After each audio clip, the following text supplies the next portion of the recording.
Greetings YouTube. Today we're taking a look at a DeWalt angle grinder. This is their compact model. And I decided to follow Adam Savage's suggestion. When I first got into using an angle grinder, I picked up this Ryobi. I knew nothing about angle grinders. I just kind of bought this thing cold, and it served me well. Very much is staying in my tool kit, but it's being altered in how I'll be using this in the future. And I came to the conclusion that his advice of, if you find something you use, buy one that's not all that expensive, see if you like it, and if it becomes a regular part of your everyday use or your regular use, then go out and find the best one you can. And that way you know that you're investing in something you're going to last. And the best one I could find online, everything it had was like a Porter cable. And the Porter cable was very attractive. It wasn't cheap, but it was also like 7.5 pounds, which is a really heavy angle grinder. And I use this thing constantly. In addition, I have arthritis, which affects my ability to hold things. So I'm like, I don't want something that big. Also didn't necessarily want to drop the $200 they wanted for one. So I looked around a little bit. I found this for $80. And it was compact. It had the power I wanted. It had roughly the same kind of a size and everything, and it's 3.5 pounds, like literally less than half of what the Porter cable one was. The Porter cable one had a much longer handle, which would give you better leverage if you were doing something that required it. So I'm not necessarily, that isn't necessarily a bad thing. If you needed to have your hand down here and your hand up here for something that you were working on, the Porter cable may have been a design that would be a design that you're really into. But I'm looking for small. I am often working in tight locations on pieces. I'm having to come at weird angles and stuff. So having something that's small and light is really what I want. So I got this, and there were features about it I didn't really know about when I bought it that I have come to really like. The stop for changing your blade, pretty straightforward. Nothing special about that. You hold this button down so you can change the blade, unlock the nut, change the blade.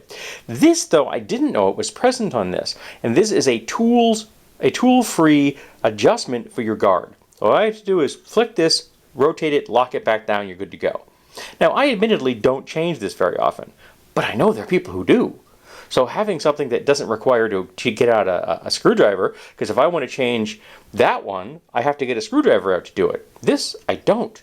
And that means one less thing you have to carry around, one less thing you have to lose.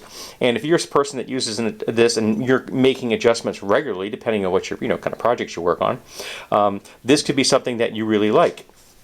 Also, and I never really thought about this, I really like this plug.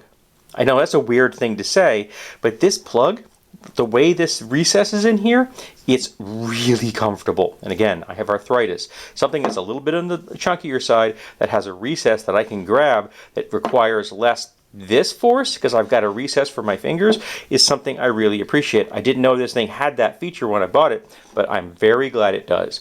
This is another reason this is going to be my main angle grinder in the future. This will be the one that I'll be using on a regular basis.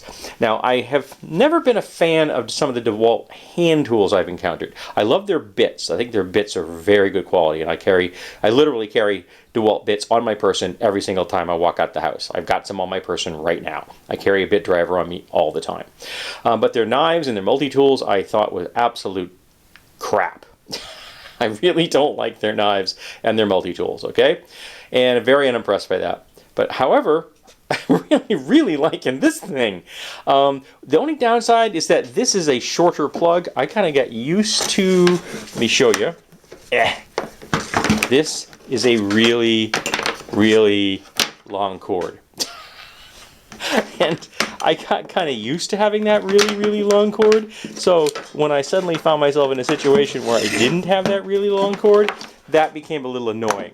I had to kind of change in where I plugged that in. I could literally plug that at my workbench and move around within, like 6-8 feet of my bench and never have to worry about the cord other than having to step over it. This takes a little more maneuvering because it's about half the length the other one is. So I do eventually want to get a drop cord at this bench right here and get better outlet sources at my other bench behind me.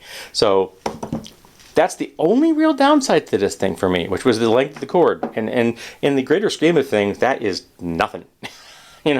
So I'm happy as all heck with this thing. I'm really looking forward to using this in the future. Yeah, again, light, compact, has everything I need. And if you need to change the angle of your guard, that is going to get you covered. I like the way the switch works. Comes up easy, goes off easy. Again, very little effort. Got arthritis, don't want lots of effort. This one was very similar in that regard. Easy on, easy off. So this one is a little bit more exposed. I actually had found over the years the occasion I would just bump it without realizing it. This is a little bit more protected. I like that. I like the fact that it's a little bit more buried in there. So for casual contact, it's not going to go off on you. But if you need to, it still shuts off very quickly. So yeah, this DeWalt compact angle grinder, I love this thing. I'm very glad I bought it. And if you're looking for something that fits the criteria this thing has for you, I don't think you're going to be disappointed.